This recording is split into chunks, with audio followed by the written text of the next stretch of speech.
हाय भैया, प्रणाम।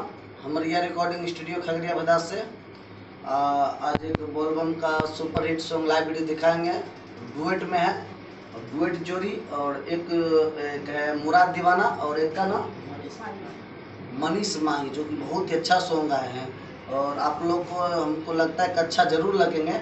अगर इस सॉन्ग को अगर अच्छा लगे तो लाइक कमेंट्स और ज़्यादा से ज़्यादा शेयर करें, और मेरे मैथिली झनकार चैनल को सब्सक्राइब करें, सपोर्ट करें, लाइक करें, कमेंट करें।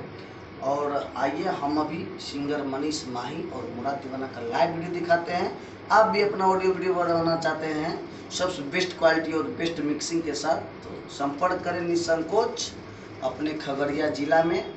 और मेरा कहना है कि पहले इस्तेमाल करें फिर विश्वास करें।